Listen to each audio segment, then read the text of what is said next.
अस्सलामुअलैकुम। वालेकुमुस्सलाम वालेकुमुस्सलाम।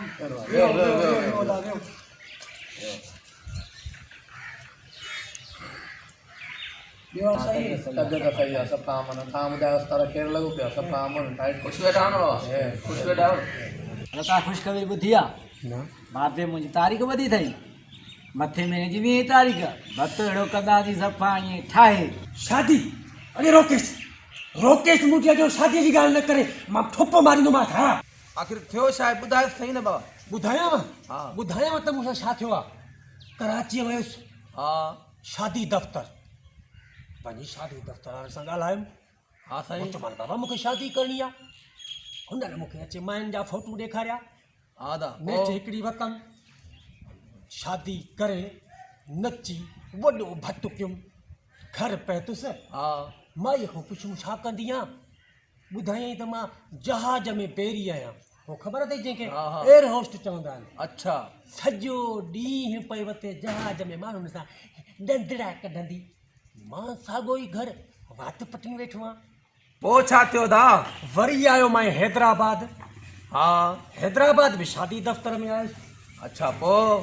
पंहिंजी शादी दफ़्तर में अंदरि वियुसि। हमरा सां मिलियो त उन बि एल्बम ॾेखारियो। हिकिड़ी माई फ़ोटू में पसंदि कयमि। सही। शादी करे नची कुॾीअ ते घर पहुतुसि। हा ख़बर अथई उहा कहिड़ी? कहिड़ी? उहा ई फनकार।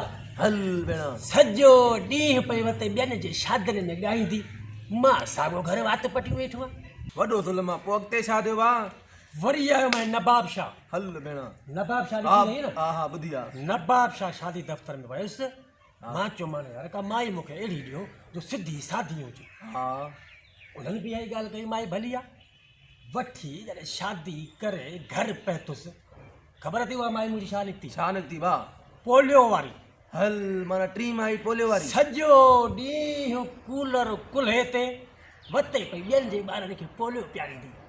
मां साॻो ई घर वात पटी वेठो आहियां। वॾो मां पोइ छा थियो दा?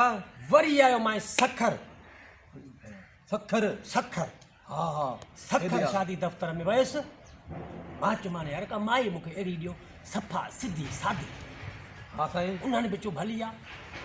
तॾहिं शादी करे उहा बि घर आयुसि। ख़बर अथई उहा छा आई? छा आई? डॉक्टरियाणी। हल भेण। पोइ? सॼो ॾींहुं इस्पताल में मरीजनि जे मथां वात पटियूं वेठी आहे। मां साॻो ई घर वात पटियूं वेठो आहियां। हल भेण। पोइ? भाऊ कहिड़ी सोचनि में गुम थी है?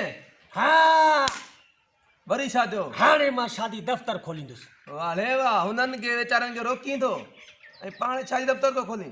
ख़बर अथव शादी दफ़्तर छो थो खोलियां? इहो वरी कीअं ॿुधाए नी पोइ? 4 मायूं वतियूं आहिनि। हाणे घरां बि त कढणियूं आहिनि न। हा